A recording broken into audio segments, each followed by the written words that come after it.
we start with Sefer Chofetz Chaim, and our big topic is the same: listening to Rechilus. And today's topic, ignoring the rebuke. Okay, so it says, as in the case of Lashon Hara, it is forbidden to listen to Rechilus spoken to by one's parents, sibling, or spouse. Similarly, familiar closeness is not reason to share information that promotes strife, ill will among the Jews. So it's very interesting. So I would say that just because it's our parents or our spouse, she can say whatever she says, or I can say and she can listen. Absolutely not. So all of these laws apply to any relatives. Especially, so Rechilus is as we said before, definition that somebody said about someone else.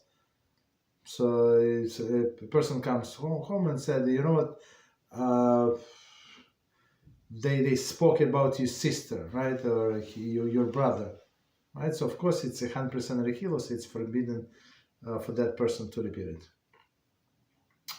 Okay, because why? As we just said, it's going to promote the strife between the people. When subjected to gossip, one is required not only to distance himself from the conversation, but must also reprove the speaker for the violation of the Torah commandment. Right? So you're not allowed to speak, you're not allowed to hear, and you must stop that speaker. Only when rebuke will cause the gossiper to speak with a greater malice, one should not offer rebuke. Okay, so if it's he's that he's a crazy person, you told him that he's talking Lashon Hara and you don't like him, and she does not like you as it is. So, okay, so don't comment, just leave. If one employer or colleague are prone to gossip, right, one must ignore the conversation. Okay, with colleague, what are you going to do? You sit in one room, or you're working in the same environment. There is no way for you to go, especially our boss. Okay, so just ignore completely. One is not required to offer a reproof if this might cause him to lose his job. Okay. I mean, but still do your job, meaning do not accept. Whatever they say, do not accept. Fulfillment of the positive commandment, such as mitzvah to offer reproof, does not require the monetary risk of such magnitude. Okay.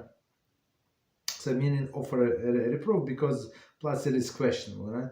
I mean, if he can lose a job, so of course, I mean, the other person is not very receptive, to say the least, to this reproof.